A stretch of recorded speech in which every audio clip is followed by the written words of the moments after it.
সৃষ্টি করেছিল, তারা মুসলমানদের মধ্যে ডিভাইডেড সৃষ্টি করে দিয়েছিল, মুসলমানদের মধ্যে ভ্রাতৃত্ব বন্ধন নষ্ট করে দিয়েছিল। এরকম আবার সেই সাদিয়ানি ফিতনা বাংলার জমিনে আবার মাথাচাড়া দিচ্ছে।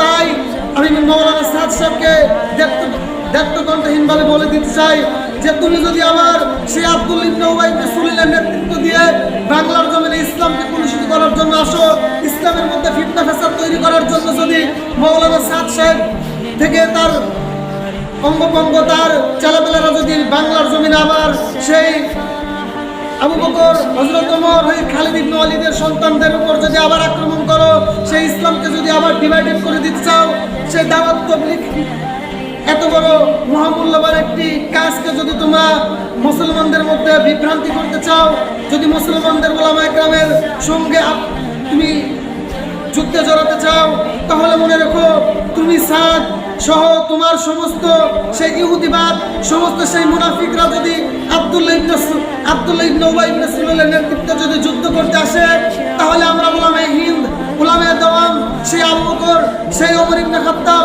সেই খালিদ ইবনে ওয়ালিদের মতো তলোয়ার হাতে নিয়ে সেই মুরতাদ দমনের অভিযানের মতো মুরতাদ দমন করতে গিয়ে সেই বাংলার জমিনে আবার বাংলার উলামায়ে কেরামরা তলোয়ার হাতে নিয়ে যদি আবার ময়দানে যায়, তাহলে দেখবে খালিদ ইবনে ওয়ালিদের সন্তানরা এখনো মরেনি।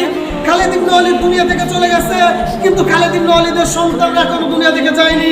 সেই খালিদ ইবনে ওয়ালিদের সন্তানরা যদি আবার বের হয়, তাহলে দেখবে সাদ সহ কোন মুরতাদ গোষ্ঠী বাংলার জমিন সহ দুনিয়ার বুক থেকে তার সমস্ত মুরতাদ এবং নাস্তিককে উৎখাত করার জন্য উলামায়ে হিন্দ যদি আবার দাঁড়িয়ে যায়, উলামায়ে কেরাম যদি আবার সেই খালিদি তলোয়ার নিয়ে দাঁড়িয়ে যায়, এই বাংলার জমিনে কোনো নাস্তিক, কোনো মুরতাদ, কোনো সাদিয়ানি, কোনো কাদিয়ানি থাকতে পারবে না।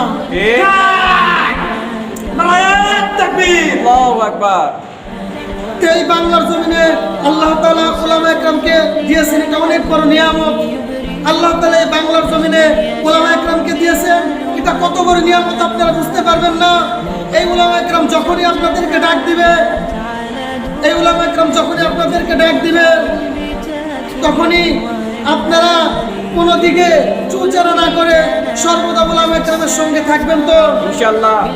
যখন উলামায়ে কেরাম আবার আপনাদেরকে কোনোদিন যদি ডাক দেয় ময়দানে রক্ত দেওয়ার জন্য, তাহলে অবশ্যই তো সেই খালিদ ইবনে ওয়ালিদের সন্তানদের ডাকে সাড়া দিয়ে সমস্ত ধর্মপ্রাণ মুসলমানেরা রক্ত দিতে প্রস্তুত আছেন তো ইনশাআল্লাহ। আল্লাহ তাআলা আমাদেরকে কবুল করা। আল্লাহ তাআলা আমাদেরকে কোনো মূর্তির পূজা করার জন্য বানায় নাই, কোনো কবরের পূজা করার জন্য বানায় নাই। আল্লাহ তাআলা আমাদেরকে বানাইছেন একমাত্র তার ইবাদতের জন্য।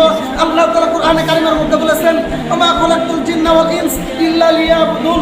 তাই আমাদেরকে আল্লাহ তাআলার ইবাদত করতে হবে, কোনো মূর্তির ইবাদত করা যাবে না, কোনো পাথরের ইবাদত করা যাবে না। চাই আমরা কোনো মানুষের ইবাদত করব না, আমরা কোনো মাখলুকের ইবাদত করব না, একমাত্র আল্লাহ তাআলার ইবাদত করব।